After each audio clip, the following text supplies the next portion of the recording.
Alright, welcome back. We're going to go ahead and look at our first complete game of the course.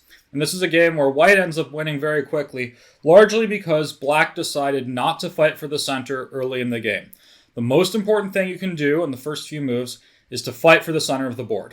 So, white opened with the move pawn to e4. As you can see, this is notated 1.e4. And this is a very sensible move. It's the most common one among strong chess players. The other most common move white would play would be the move d4. Both of these moves accomplish something very real. This move e4 occupies the center square with the pawn. It's probably not going to want to advance right away, but it could in theory advance to e5 under the right circumstances. It's controlling the f5 square, it's controlling the d5 square. It has opened up a line for this bishop to come out, and for this queen to come out, and even for this knight to develop in some cases. All in all, it's a very useful move, and it does a great job in controlling the center of the board. Black has a few possible ways to respond to this move. Some of the good ones, in my opinion, the best one is to copy with e5, with a similar kind of idea to try to fight for the key squares. Other good moves include the move c5, where black is going to try to stop white from playing his pawn to d4. This is known as the Sicilian defense, and one that I've very much enjoyed playing. But in this game, black played the move b6. And b6, in my opinion, is not a great move. The reason is that black, in theory, is getting ready to develop his bishop to this square b7. And sure, that does help him start his development. But the problem is, white is going to have a much bigger share of the center than black will. So the game continued with d4. White brings out his other central pawn. And with these two center pawns, he's controlling all four of these squares, and both of these bishops are ready to get developed. So this leaves white with, in my opinion, a very nice advantage. The game here continued with bishop b7, and now bishop d3. And here, white, this move bishop b7 does something called developing with a threat. Black is now threatening to take white's pawn from him on e4. And white defends the pawn with his bishop. So now, if black were foolish enough to take this pawn, we could take his bishop back, and we remember that an exchange of a bishop for a pawn will be heavily in white's favor because a bishop is worth 3 points worth of material, and a pawn is only worth 1. So here, around this point, black realized, wait a minute, white has such a big control over the center. That doesn't look very good for me. And he decided to play a very rash move, and we'll see later on that this has its drawbacks as well. He touched his f-pawn. Now, the f-pawn here. This is the weakest pawn in your position, and if you ever touch this pawn in the beginning of the game before you're properly ready for it, you can really open up your king. So what we see here is black played the move f5. And his plan with this move is to use some tactics that we talked about before. 1. He is arguing that this pawn on e4 is actually pinned to the pawn on g2. So if white were to move this pawn forward, let's say to e5, black can take on g2, and all of a sudden, not only was the e-pawn pinned, but now this is a trapped rook on h1.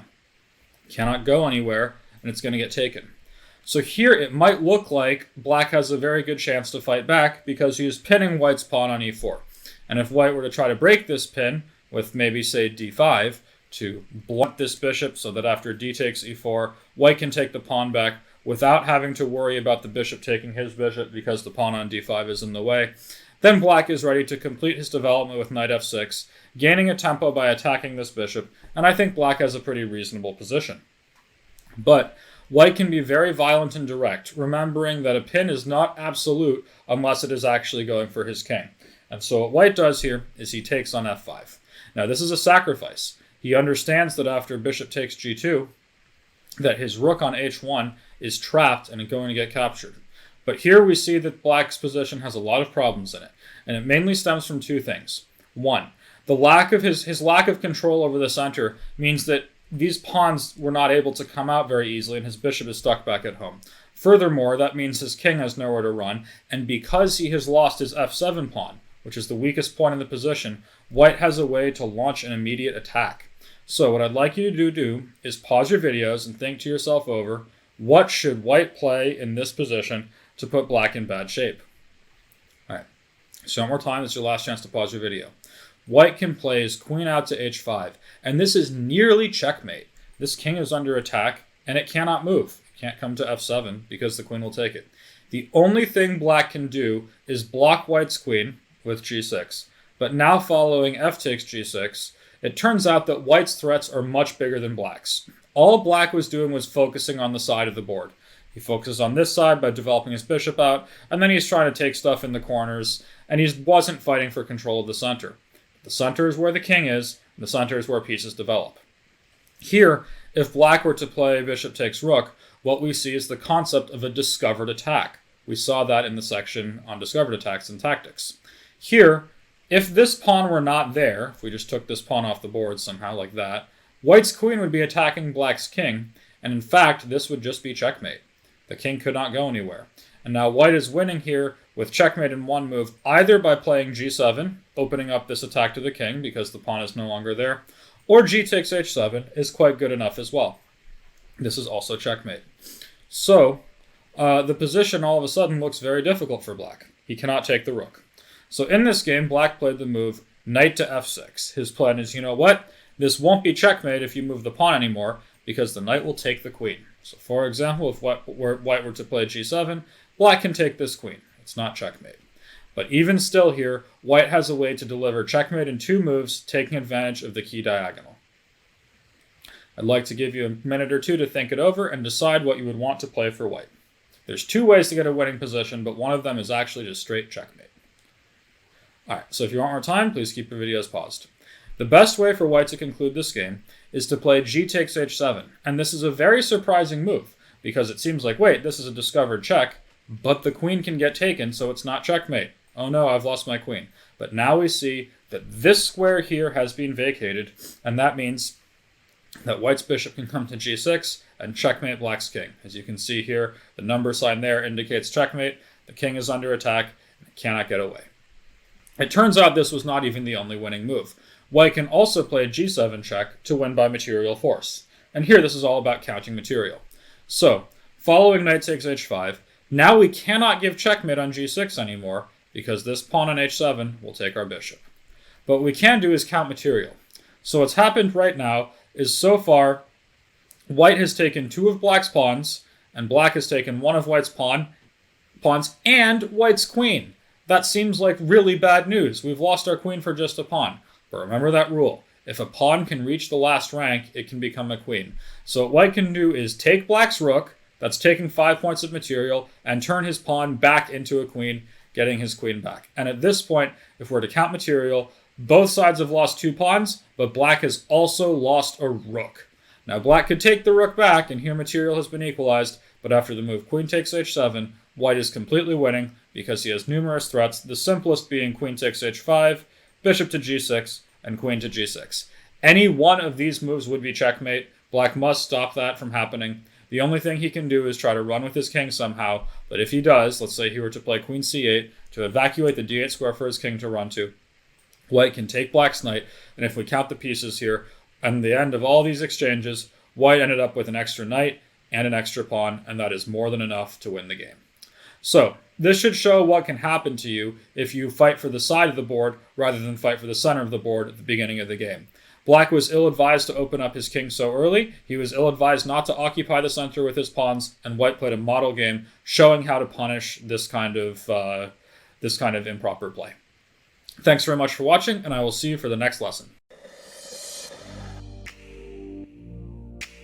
Alright, welcome back. We're going to go ahead and proceed along to the next lesson where we talk about the importance of castling as soon as possible.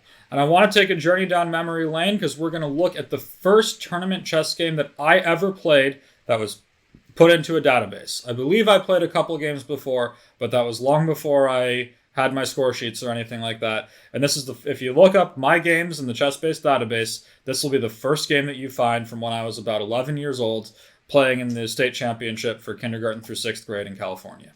So, I was playing the white pieces.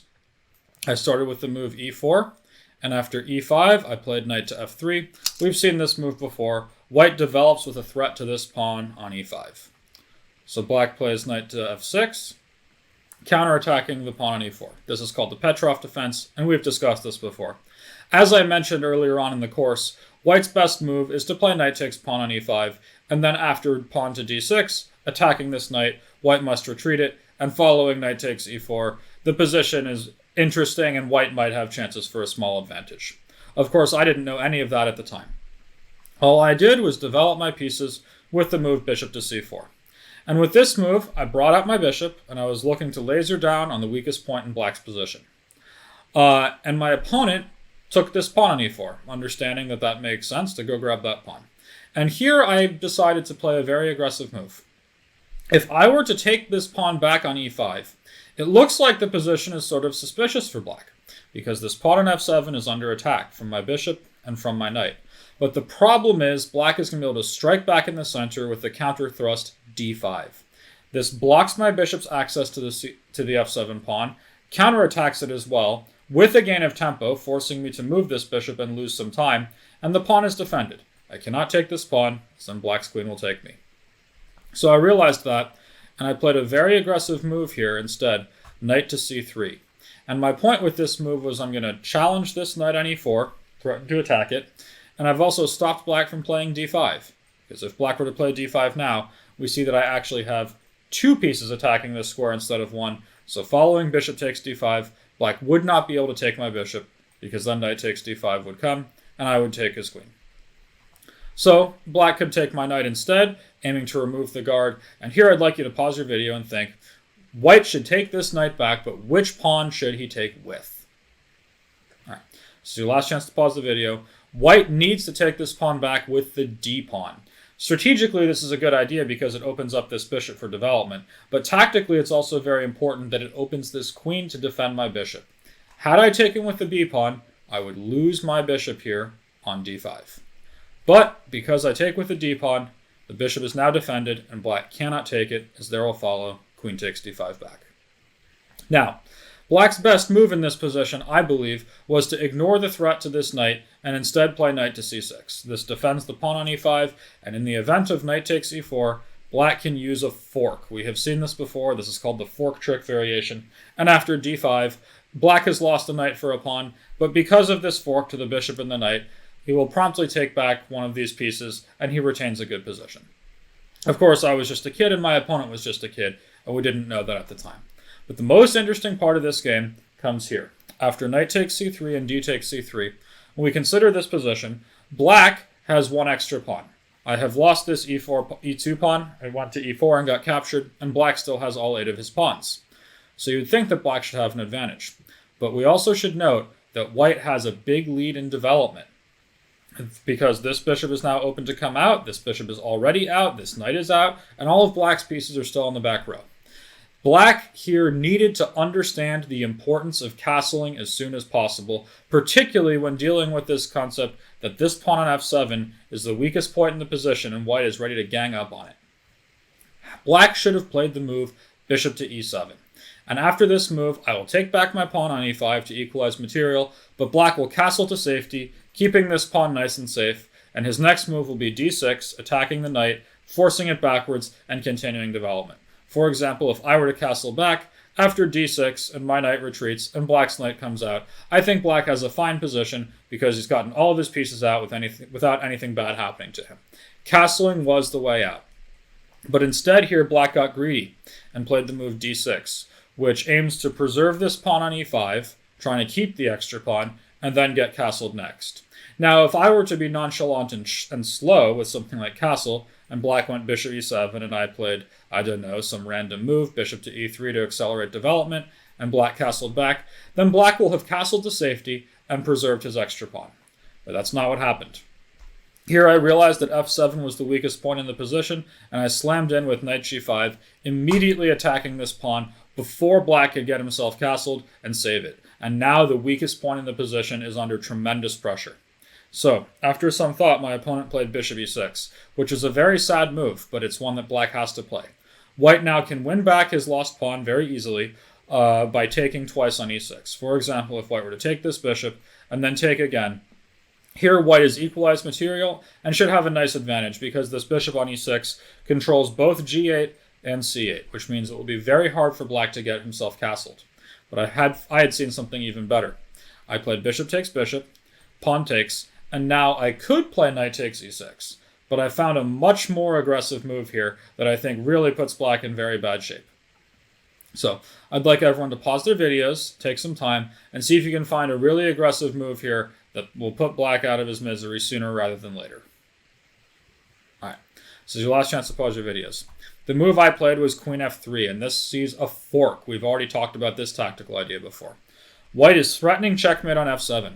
That is mate and has to be defended against. But the problem is, white is also threatening to take this pawn and almost trap black's rook. So, black has quite a tall order here. He cannot defend both of these points at once. Here we see the queen is forking the b7 pawn and checkmate on f7. So my opponent played queen d7, and his point with this move is that queen f7 cannot be played, and in the event of queen takes b7, remember, I've won a pawn, but remember earlier on, I had sacrificed a pawn for this initiative, so now material is equal. But it looks like black's rook is about to get taken. But black had seen that he could play queen c6, offering an exchange of queens. So if I were to take the queen, black will take back. And then black is not doing that badly here. But the queen defends the rook as well, so I cannot take the rook in the corner, as this would be a bad trade for me. I would lose my queen for just a rook. However, black had missed a very nice resource, and here white can force checkmate in 3 moves. I'd like everyone to pause their videos, think to themselves, how can I checkmate black in 3 moves? Alright, so if this is your last chance to pause, but what white can do is play queen c8 check, invading the back rank, and black is really regretting that he isn't castled yet. He had to play king e7, and then after queen takes e6 check, we realize that this king cannot take the queen because my knight defends it. So the king is forced backwards here as the queen controls this square, and this square. Must go back to d8, and now the final blow is knight to f7, when this king is under attack from my knight, and the queen is taking away all of his escape squares. So, this was a very nice game. It certainly wasn't perfect. I certainly wouldn't expect any 11-year-old to play perfectly. But I thought it really showed the importance of castling early in the game, and the kind of woe that can befall you if you don't castle quickly. And, finally, the kind of pain you can cause your opponents if they neglect to castle and you can get an initiative rolling while their king is still in the center. Thanks very much for watching, and I look forward to seeing you for the next video. Alright, welcome back. We're going to go ahead and proceed along and look at the next game, where we talk about why it's important not to move the same piece too many times in the beginning of the game. Remember, our goal is to fight for the center of the board. And in this game, white started out well. After e4, e5, knight f3, knight c6, and bishop c4, white has brought out his knight, he has brought out his bishop. These are pieces that are now fighting for key central squares, like d5 and d4 and e5, and these. White is doing everything right so far. He has moved 3 different pieces to fight for different central squares, and he's doing well. Black is also doing well. And here after knight f6, he's also brought out 3 pieces. 1, 2, and pawn on e5, and he's fighting for central squares too. But around here is when white started to play some risky chess, which is not necessarily the end of the world, but here white did something that in my opinion is a bit too aggressive. He played the move knight g5. His point is to attack this pawn on f7, the weakest point in black's position. And while this is not a terrible move, and it's one that I've played before, it's very risky because you can fall behind in development and you're going to end up moving the same piece a whole bunch of times. So the game then continued with d5. Black doesn't have a choice on this. He really does not want to lose this pawn on f7. So he plays d5. Now, if white were to take with the bishop, black could take the bishop, and now his pawn on f7 is totally safe, and he has a nice big share of the center, and he's threatening to take this pawn on g2, which is very annoying, and white has now moved this bishop on f1 both to c4 and d5, and he's moved this knight to g1, to f3, to g5. So both the bishop and the knight have moved twice, so unsurprisingly as a result, black is now ahead in development because white is moving the same piece over and over again. However, in this game, white plays pawn takes d5 instead, which is a better move. And here, black goes for knight a5, attacking this bishop, which doesn't have a great square to go to. White said, well, my bishop's under attack, and I don't want to lose this pawn next move, so I will say bishop to b5, check, attacking black's king. Black plays c6 to block the check, and after d takes c6 and b takes c6, what we have reached is a position where white has an extra pawn. But that is not the full story. We think about what's going on here. White has had to move this bishop to c4. Then he's going to move it to b5. Now this bishop on b5 is under attack and has to move yet again. So he's moving the same piece 3 times in the opening. That's not something he's particularly happy about. So he says, well, I have to retreat my bishop. This is probably the best move on d3, But it's just still not great, because if you were to put the bishop on d3, this guy on c1 is not happy about that. You cannot play d3 anymore, and the bishop on c1 will struggle to develop. This position is still sort of tenable for white, but it is very risky. In this game, white played bishop e2, and his plan was simple. If I can play d3, get this bishop out, get castled, I should have an extra pawn. But here we're starting to see the pain of moving the same piece too many times. Following h6, now this knight is under attack. It can't go to e4, so it has to come back to f3. If it were to go to e4, black could take it. White drops the knight back to f3. And black keeps the pressure coming with the initiative. He plays e4. The reason that he got to play this move e4 is because white was spending too much time moving the same pieces back and forth. If white's pawn were already on d3 in this position, then the move e4 would not be scary because white could take it. But here, because white is lagging in development, and lagging in development specifically because he's moving the same piece too many times, the move e4 is very powerful. Now this knight is under attack and has to move again. So we're 9 moves into this game, and if we can count, this bishop has moved once, or sorry, not there. Sorry, I should say, it's moved first to c4, then to b5, and then back to e2. This bishop has moved 3 times. White's knight has gone knight g1, to f3, to g5, back to f3. This knight has also moved 3 times, and now it's under attack. And as we can see here, once this knight moves again, this whole queenside is not being developed because white is moving his same pieces over and over again. Now where can this knight even go? Can't go to g5 because black has that square under control. If we were to go to h4, we can see a trapped piece, and I would suggest that you pause your video to try to figure out where the trap might be. So one more time, please keep your video paused. Move g5 will trap this knight. It's under attack and it cannot move anywhere as the g2 square is occupied, the f3 square is controlled by black's e4 pawn, the f5 square is controlled by black's bishop on c8, and the g6 square is controlled by the f7 pawn. So this knight would be trapped, and white would lose a knight, which is a lot of material. Well, white could try knight d4, but that's not safe either. This queen will take it. Probably the best move was knight to e5, but this knight is very vulnerable here, and black has an interesting tactical idea. He can attack the knight once more, attacking it here, and again, white must move his knight, and we can see this entire time that white's moving the same pieces back and forth, black's development is accelerating. Now, black takes this bishop on c8 that has not moved once, and trades for a knight on g4 that has moved 1, 2, 3, 4, 5 times. It's almost like black stole 5 moves because he trades a piece that hasn't moved for a piece that white spent 5 moves moving around. So, when white takes back, black has a lovely idea here with a discovered attack. I'd like to invite you to pause your videos to see if you can figure out what that might be. Alright, so if you want more time, this is your last chance to pause your videos. What black should realize is that his queen is actually eyeballing that bishop on g4, but the pawn on e4 is in the way. So black can play e3, crashing through to white's position, threatening a move like e takes f2 check, which would tear open the white's cover around his king and open up the center before white can castle. The reason this is so powerful, though, is that even though this pawn on e3 looks like it's unsafe because white seems like he could take it, because this opens up a discovered attack to the bishop on g4 that was not present previously. Black could not play queen takes g4 here through the pawn on e4. Now that the 4th rank is open, this bishop on g4 will be taken, and black ends up with an extra piece for 2 pawns. But still, that's a winning material advantage.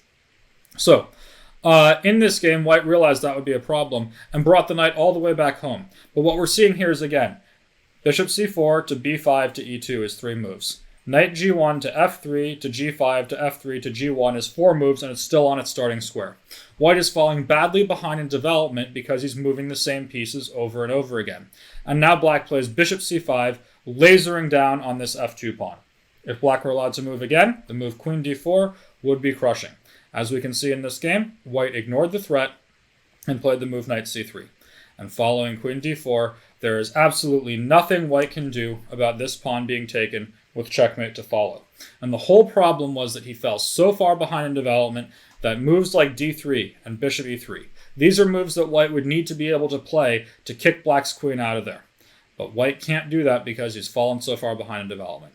To conclude this video, white played the move knight h3, aiming to protect the f2 pawn, stopping black from delivering checkmate, because if the queen were to take on f2, it looks like mate, but it's not because the knight can come back and take the queen.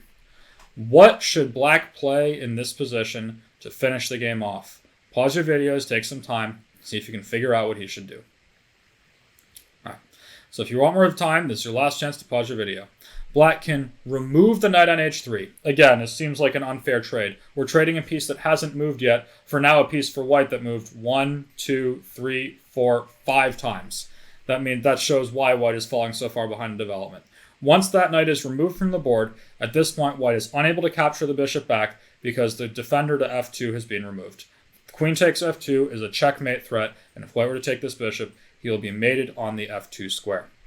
White would instead have to castle, which will give black time to retreat his bishop, and at this point, black now has an extra knight because white fell so far behind in development that he was unable to stop all of black's threats without losing one of his pieces. So, this should show the importance of not moving the same piece too many times in the opening. There are exceptions where you might want to move a piece twice, but it's very rare that you're going to want to see moving the same two pieces over and over again. You will very quickly get into trouble, and if your opponent ever does that to you, what you can do is try to develop as many different pieces as you can, and this is a good way to punish your opponent for moving the same piece over and over and over again. Thanks very much for watching, and I'll see you for the next video. Alright, welcome back. We're going to go ahead and proceed along to the next lesson, which is all about not bringing the queen out too early in the game. And this often will go hand in hand with the concept of not moving the same piece twice. So what we're going to see in this game is what happens if black plays this opening, which is known as the Scandinavian defense. The center counter as well. He counterattacks white's pawn in the center like so. So white takes black's pawn, and black takes white's pawn. And at first glance, it looks like this must be good for black, because so far the two central pawns have been exchanged, and black is developing a new piece. But the problem is that the new piece he is developing is his queen. And when you bring your queen out too early in the game, if the queen gets attacked by a piece of lesser value, she's going to have to move again. So for example, after the best move here, white plays knight c3. This is called developing with a threat or developing with tempo. White brings out a new piece. And can black bring out a new piece? The answer is a resounding no. We are threatening to take black's queen. And there is a very big difference between developing with a tempo when black can respond by defending the threat and when he can't. So for example, when we were speaking about this position here, after e4, e5, white develops with a tempo with knight to f3, attacking this pawn on e5. But black can also respond to that threat by developing a new piece with knight to c6, defending that pawn. When black plays d5 and brings his queen out so early, he cannot defend his queen by simply developing a new piece with knight f6. He will lose his queen, and he has lost the game already because he's now lost 9 points of material for just 3. So this queen has to move. And in my opinion, the best move is actually to bring this queen all the way back home and say, you know what, it was maybe not the best idea to bring her out in the first place. And here I think white has a small advantage because if we sort of consider this position, white always gets the first move of the game, which means he's sort of one tempo up in terms of developing. But so after every one of white's moves, he basically should have one more piece developed than black. After a move like d4 here, we see that in fact white actually has 2 pieces developed while black has none. Black has lost a little bit of time, but he's not dead yet, or the game goes on. The opening has not gone great, but it's not that bad. If black says, no, I want to keep my queen developed, it's very hard to find a good square for her. For example, let's say she goes to g5. White now has 2 different ways to develop a new piece with a tempo. See if you can figure out a good way to make a strong developing move that will cost black even more time to solve the problem. Alright, so if you want more time, this is a good chance to pause your videos. There's 2 good moves here. One is knight f3, when white brings out another piece, yet another knight, and now this queen is under attack once more, and she is going to have to lose even more time while white gets more pieces out. Black is unable to move any of these guys as long as his queen keeps getting attacked. Another good move white could consider is d4, where he's bringing out this pawn to control the center of the board, and he's opened up a discovered attack against black's queen. We recall that discovered attack means this bishop and the queen are eyeballing each other, but white cannot take the queen because his own pawn on d2 is in the way.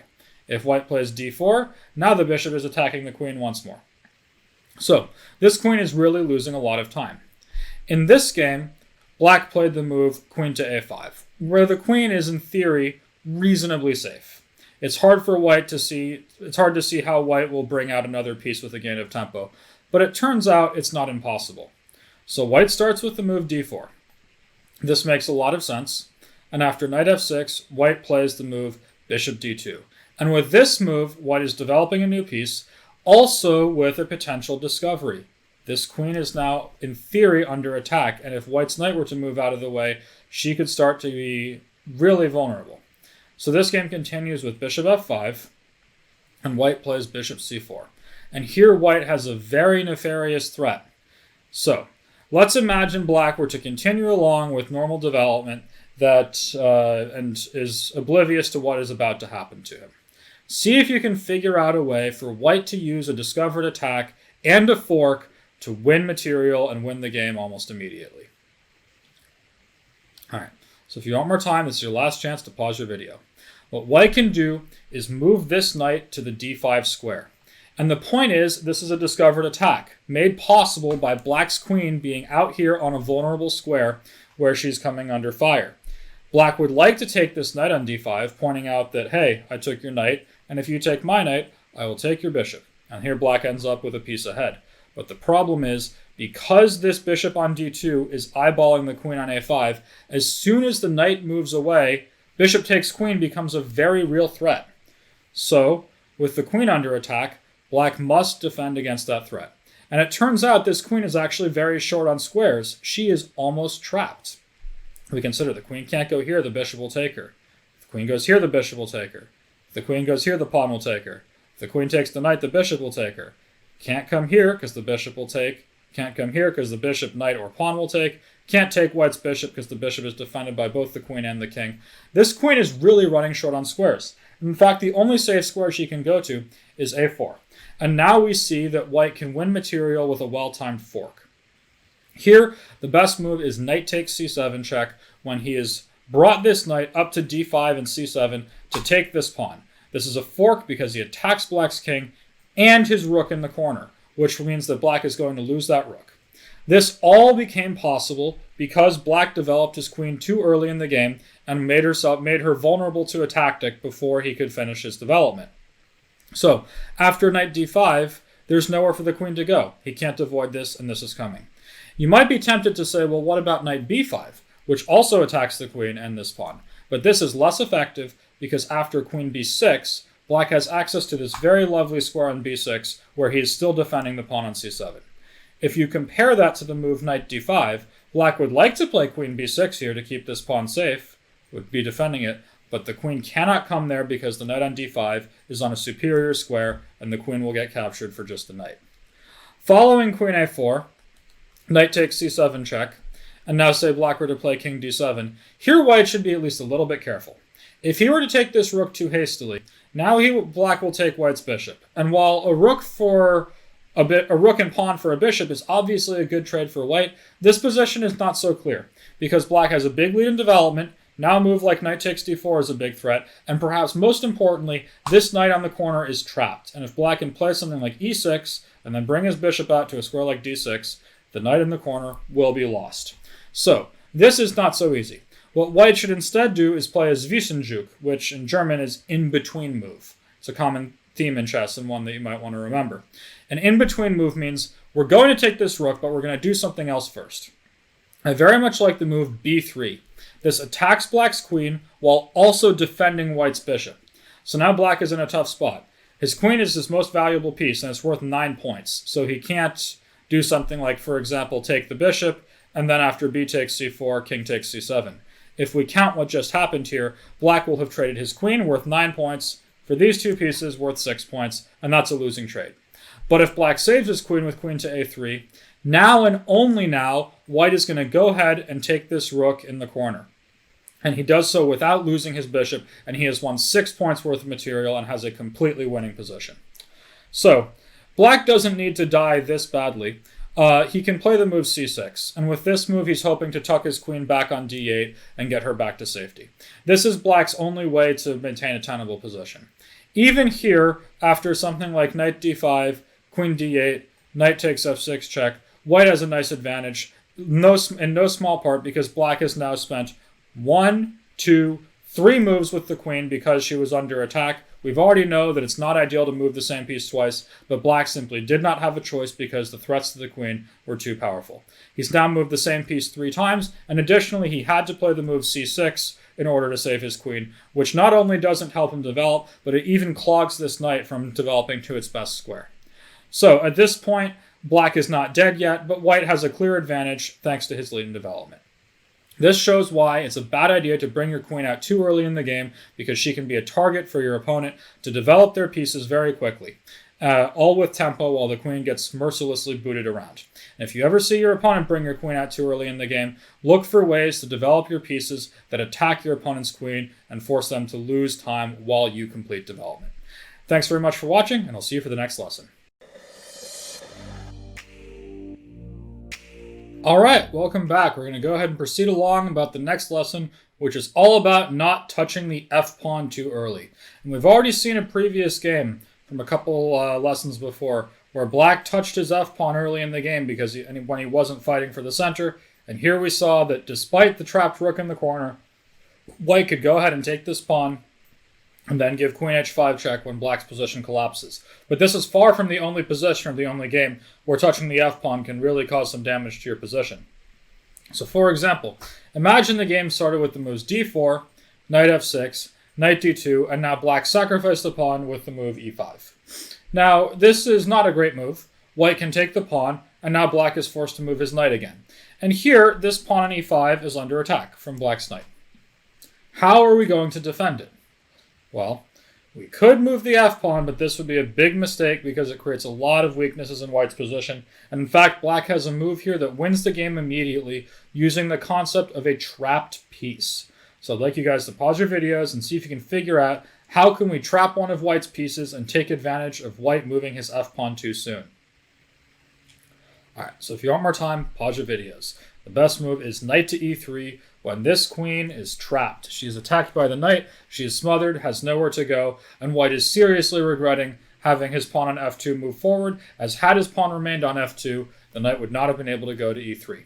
White should instead develop a new piece with knight gf3. Remember, don't move the same piece twice. We develop a new piece and defend the pawn on e5 with a very nice advantage. If white were to play h3, here as well, black can take advantage of white not being able to move their f-pawn very effectively. So once more, I'd like you to pause your videos and see if you can figure out a really nice tactical resource that black can play, which uses a concept of a trapped piece in 2 different ways to give himself a winning position. All right, so if you want more time, keep your videos paused. The best move is to play knight to e3 anyway, and the point is we are trapping white's queen. Once more, this queen can't move. She's nowhere to go. The queen is trapped. But you might say, wait a minute, this doesn't work because white's f-pawn is still at home. Aha, but you're not always able to move your f-pawn. Here, if white were to take the knight, now what happens is black can bring his queen down to h4, and this is just about checkmate. This king is under attack and can't move away, and this is all because he has touched his weakest pawn in the position and let his king get smothered like this. His only move to temporarily avoid the inevitable for just one single move is to play g3 when black can take the pawn and the position is checkmate and black is winning, or black has won the game. So what we can see here is that moving the f-pawn or allowing your opponent to force you to move the f-pawn is a very dangerous proposition, and white would be best advised to not touch it at all and instead develop a new piece. Let's return to the base game that I want to talk about for this lesson, which is after e4, e5. We've seen that after knight f3, we've seen the moves knight f6, and in my opinion the best move is knight c6. The move knight c6 defends the pawn on e5. But what if black were to defend the pawn on e5 with his f-pawn instead? This might look like a sensible decision, but in fact it already lets black become victim of a vicious attack, and it all starts with a nice tactical resource, all based upon black moving his f-pawn too early in the game and opening up his king. It looks like he should be reasonably safe. You might think, wait a minute, this diagonal here, white can't get there, The knight is in the way of the queen, and I can always block it with this pawn if I need to. But looks can be deceiving, and white has a very powerful idea here. There's certainly nothing wrong with simply completing his development with a move like bishop to c4, when his bishop comes out to a nice active square and starts controlling squares like f7 and g8, which will stop black from castling, and is very aggressive and very strong, but I think white has something even more forceful. He can play the move knight takes e5, and this looks like a very strange decision, because you're like, wait a minute, black just defended that pawn. He can take back, and we will have now traded a knight for just a pawn, and that's a very bad trade for white. But what we can see is that that's not the end of the story, because now white is able to take advantage of black having moved his f-pawn. We can start with the move queen to h5 check, attacking black's king. Now black only has 2 legal moves here, and neither of them are very satisfactory. Suppose he were to block this check with the move g6. See if you can pause your videos and figure out what white would play now. Alright, so this is your last chance to pause your videos. I would suggest you try to figure out the best move. But what white can do is take this pawn on e5. We're pointing out that in fact, when white played queen h5, he was not only giving a check to black's king, but also forking this pawn on e5, which is undefended. Following g6, queen takes e5 check, we have another fork. This king is under attack, and so is black's rook in the corner. So after black blocks this check, we can go ahead and take that rook. And when we count material, we realize that white has lost his knight, but he's taken a rook and 2 pawns for it, which is a lot of extra material, and here white is winning. So you might ask yourself, wait a minute, what if black plays king e7 instead? Of course we're going to go take his pawn with check, but after king f7, you say, wait a minute here, this queen can no longer take black's rook. If we were to compare that to what would happen here, because the pawn has moved to the g6 square, it is not on g7 to block the diagonal to the rook.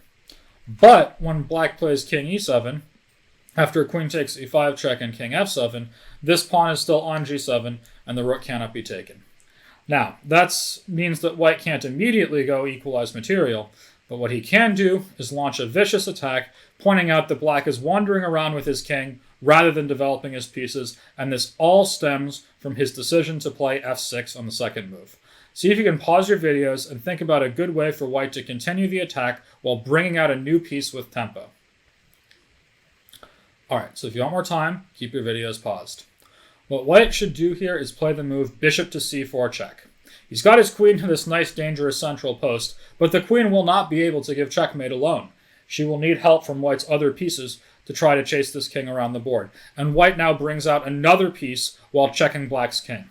Black's only move with his king is to go to the g6 square, at which point we can play queen f5 check, which continues the attack, and after king h6, it looks like this king is safe, but we have yet another violent move that continues the attack with a gain of tempo. What should white play here? See if you can figure out what the best move is. If you want more time, this is your last chance to pause your video. The best move is d4, opening up a discovered attack to black's king. And as you can see, if you don't want to bring your queen out too early in the game, you definitely don't want to bring your king out too early in the game, because then he will get checkmated. Here white is down a knight, but that is hardly the most relevant factor. Black's king is wandering around an open board, and he's getting attacked mercilessly. White now just developed another piece with a gain of tempo, and this king actually cannot move. If we see these squares, there's g5, h5, and g6. These are the 3 squares that black's king theoretically would be able to move to, and white's queen stops him from moving to any of them. So, black has to play the move g5, blocking this check from the bishop. But now we know that this pawn on g5 is a pinned piece. It cannot move, because if this pawn were to move, it's in an absolute pin, and black's king would be captured. See if you can find a way for white to continue the attack to bring in even more forces into the position while developing a new piece and taking advantage of the pinned pawn on g5. All right. If you want more time, this is your last chance to pause your video. But white's best move is to play h4. Now with this move, white is ready to take on g5 next, when not only is his h-pawn joining the attack, but once this h-pawn moves to the g5 square, it will be off of the h-file, and this rook will suddenly wake up. And all of white's pieces are springing into action alarmingly fast because black was foolish enough to touch his f-pawn early in the game. So here, Let's suppose black says, I need to run my king back towards some semblance of safety. At this point, white can give checkmate in 2 moves. I'd like you to pause your video and see if you can figure out how can I finish my opponent off in just 2 more moves. All right, this is your last chance to pause. The best move for white is to force black's king right back where he was with queen f7 check. This forces him back to h6. There's nowhere else for the king to go. Of course, the king cannot take white's queen because the bishop protects it, and there's no other square. The king cannot take its own pieces and cannot go to g6. And after king h6, here we have something very fancy and very cool. It's a discovered double checkmate. A double check means the king is under attack from 2 pieces at once, which is the case here. When we play pawn takes pawn, not only is white's pawn now attacking black's king, but we note that here, if white's pawn were to disappear, the rook on h1 would be attacking the king too, if not for this pawn in the way. So when the pawn gets out of the way, both white's pawn and his rook are attacking the king. This is called a discovered double check, and it's actually checkmate here because black cannot save his king. So this would finish the game very nicely. Instead, in the game, black played d5. And with this move, he's starting a discovered attack of his own. His pawn is threatening the bishop. This bishop got opened up to attack the queen. And furthermore, now this king can theoretically hide back on the g7 square without having to fear checkmate. So if white were to play h takes g5 check, black can play king g7. When his position, to be fair, is absolutely wretched, but he's not checkmated yet. And the reason is that queen f7 cannot be played as long as this pawn is on d5. It interferes with white's bishop's ability to defend that square, and after king takes f7, white loses his queen. So here there is an even stronger move, and this is getting to a somewhat more advanced topic, but it's called the kill zone. Black's king is currently in the kill zone. This is the part of the board where he's least safe and destined to die. But he wants to run back towards g7 where he would be safer. So what white can do is save his queen, stopping the threat, and play queen f7. And this keeps black's king in the kill zone. It prevents him from running back this way.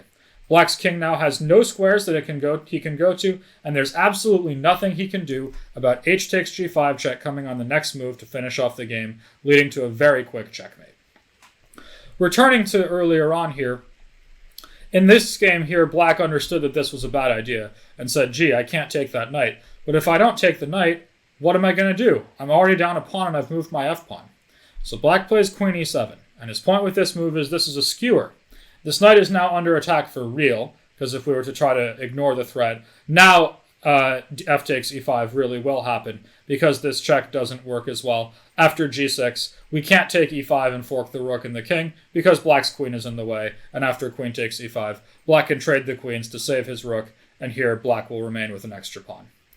So, at this point, white's knight really is under threat, but if white simply retreats his knight, black takes the pawn back to equalize material, sure, but now we see that a couple things have happened. 1, this pawn has moved forward, which is something black doesn't want. And 2, he has lost time with his queen. His queen has taken 2 moves to jump right into the center of the board, and we already learned from last lesson that the queen does not belong in the center too early in the game. After something like d5, castles, and say the move knight e7, white will quickly gain even more time against this enemy queen. He can play a move like rook e1 when he is already threatening a discovered attack. So if black were to ignore him with a move like bishop f5, white can make a discovered attack. If he moves this bishop away, the queen will be hit. So white can play bishop to b5, check, attacking black's king, and when black does something about this check, the queen can get taken. So black will lose time with his queen. He can play something like queen a4 to try to run her back to safety, but now he's losing even more time. We go knight c3 and attack the queen, and the queen comes back, and here white has a huge lead in development. We can see that he's already castled, he got his rook to the nice open e1 file, this bishop is out, this knight got out, this knight got out, while black has played queen e7, queen e4, queen a4, queen back to d7, losing a lot of time with his queen. His knight has come to e7, blocking his bishop in, which is not great either, and he has touched his f-pawn. Black's position is an absolute train wreck. So, this is a key lesson about why it's important not to move the f-pawn too early in the game. They call it the square of death, f2 and f7. Don't move off the square of death without a good reason, and you really should just try not to at all if you can help it, until you're ready to, until you've castled, and until your king is safe. Thanks very much for watching, and I will see you for the next video. All right, welcome back. We're going to go ahead and proceed along into the last lesson, which is about not making too many pawn moves early in the game. And for this one, we're going to actually look at one of the most famous games of all time, one between Paul Morphy, who was the best player in the world in the mid-1800s, but this was before there was an official world championship event. And he was playing the white pieces against I think the Duke of Count Isward or something like that. It's a very famous game, and it shows the importance of not making too many pawn moves in the opening. So the game started with e4, e5, knight f3, and as I mentioned, I believe for black the best move is knight to c6. But here black played d6, and this move contains two drawbacks. One is, while this move defends this pawn, it doesn't help put pressure on the d4 square, which white would like to use to complete its development. And two, this bishop on f8 is now blocked in. The game continued d4, and after bishop g4, black is already falling a little bit behind on development after a very strong idea from white. So here white took the pawn on e5. Now, if black were to take back, it looks like we cannot play knight takes e5 here, because this knight is pinned to our queen, and we would lose our queen. In fact, here, after knight takes e5, black can even give checkmate in one move. And if you want to pause your video, you can try to find it. But the move is queen takes d1. And we see that now, because this bishop is controlling the d1 square, white is checkmated. And indeed, that knight is pinned. But here what white can do is exchange off the pinned piece. He can take black's queen, and white will take his queen. Now, this might look like a fair trade on the surface, but the problem for black now is that because this knight is no longer pinned, white can now comfortably grab the pawn on e5, leaving him with a clean extra pawn and a winning position. So, black decided to remove the guard first with bishop takes f3, queen takes f3, and now d takes e5. And here white's queen is out a little bit early, but luckily for him, none of black's pieces are anywhere close to threatening her. And white has a very nice way to keep on developing with a tempo, getting his pieces out quickly, and putting black further behind in development. So, see if you can figure out a way to develop a new piece while making a threat. All right, if you want more time, this is your last chance to pause your videos. White's best move is to play bishop to c4, when now he is threatening to give checkmate on the f7 square, developing a new piece with a threat and forcing black to respond to that threat. Black played knight f6, and here white has a very powerful idea, winning material with a fork. We remember what that is, where we attack two different pieces at once, and here there's a very nice way of doing that. I'd like to give everybody a chance to try to pause their videos and see if they can figure out what white can do to win with this game with a fork. Or at least win material with a fork. This is your last chance to pause your videos. White's best move is queen to b3, when now this queen and bishop are lasering down on the f7 pawn, and that actually will be checkmate if black lets him take it and then bring the queen to e6. The other threat white's making is to this pawn on b7, and black cannot stop both threats. If black were to try to stop the threat to his b7 pawn, white now can take on f7 with check, and we note that because white got his queen to the b3 square, black is unable to take the bishop. The queen is defending it. That's a stark contrast to what would happen if white were to foolishly take the pawn here, as then black would be able to take back with his king. So, with queen b3, the double threat on the f7 pawn means it actually can't be ignored. Following b6, bishop takes f7 check, black will have to move his king, and it doesn't matter where it goes. White now has checkmate in one move, and you can try to pause your videos and find it if you want. It's your last chance. White can go queen e6, and black's king is checkmated. He's under attack, and this queen is controlling all of the squares he might use to escape, and the bishop is protecting the queen. So, in this game, black played queen e7, and his point with this move is he's just going to defend this pawn. Now, a modern player would almost certainly simply grab this pawn on b7. White takes a free pawn for absolutely nothing, and not only that, this rook is trapped in the corner.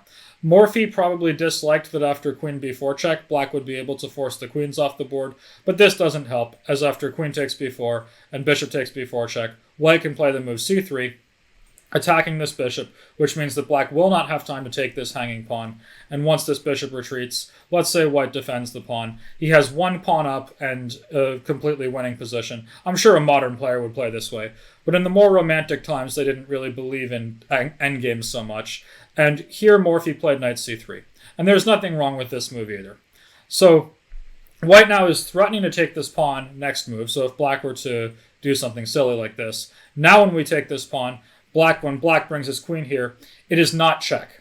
White is going to take that rook next. The reason that we couldn't do it on the previous one was that if we were to take this rook here, we can't do that. The computer won't let me. And the reason is that the queen is attacking the king, which forces white to respect the check.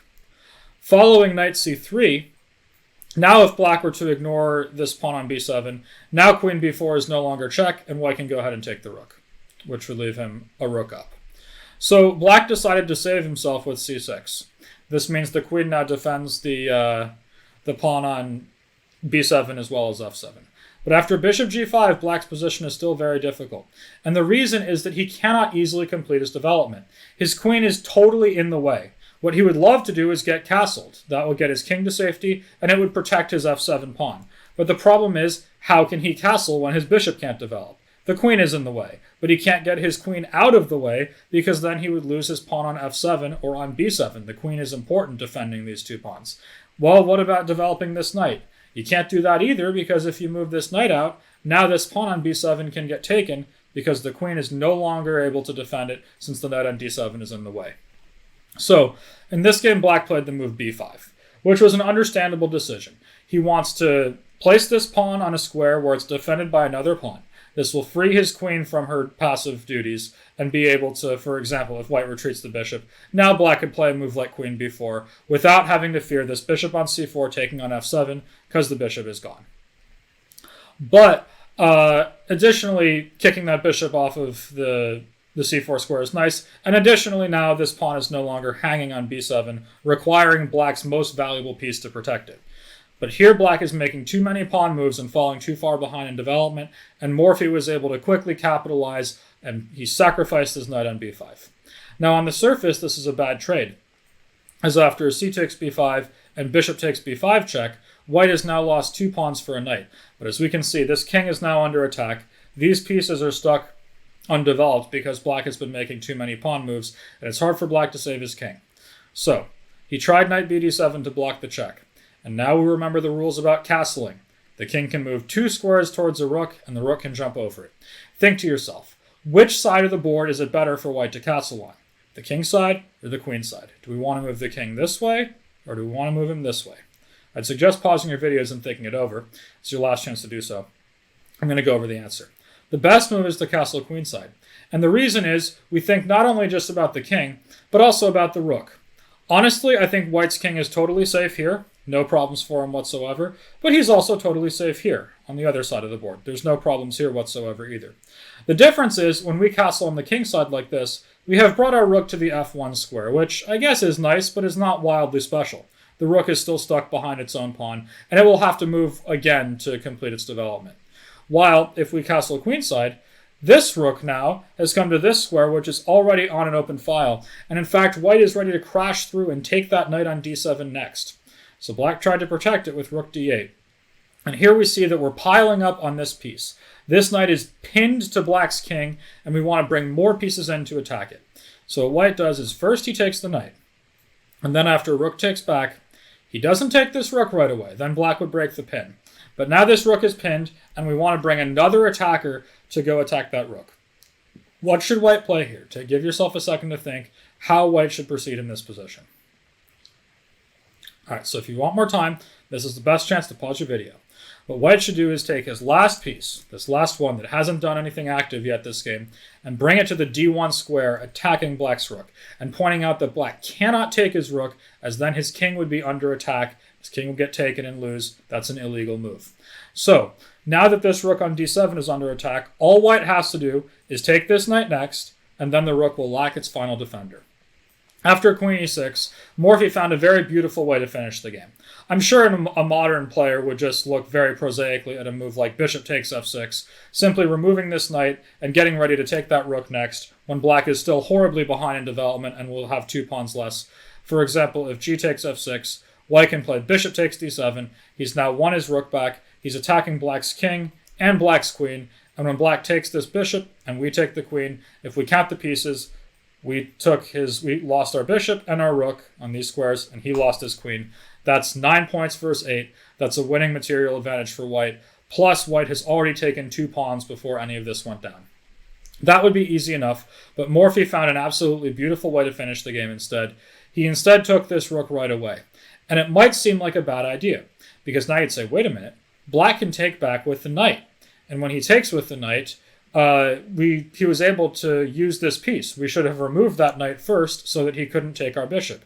But in fact, white has checkmate in 2 moves here with a lovely queen sacrifice. And I'd like you guys to pause your videos and see if you can figure out how white finished off this famous game. All right, so if you want more time, this is your last chance to keep your videos paused. What we could see is if this rook could come to the d8 square, that would be checkmate. It would be attacking black's king, controlling d7, and the bishop on g5 would be defending the rook on d8 and controlling this escape square on e7. The problem is the knight on d7 is in the way, and we need to get rid of it. The best way to do that is to bring this queen all the way down to the back rank, checking black's king and pointing out that it cannot escape on either of these squares from the bishop. Black's only move now is to take white's queen. What we can see is now that the queen has provided a distraction. This knight on d7 is now gone, which means that white can slam his rook all the way down to the d8 square and finish the game with checkmate. Here, his king died with a full stomach. He took all of white's pieces, but he got checkmated all the same. The reason that he ended up losing this game was that he made too many pawn moves, and while he was doing that, these 2 pieces never got to participate. They just stayed on their starting squares the entire game and could not come to the defense. Black lost way too much time, and white was able to crash through in fantastic style. That will conclude this series. I think hopefully this series will give you a good sense of how to play chess, how the rules work, and some very basic tactics and endgames that you should know to help you be able to start playing with your friends. And then as you get stronger and more interested, there's much more advanced stuff that may be in the pipeline. Thanks very much for giving me your attention and for watching this series. Best of luck with all of your future chess games.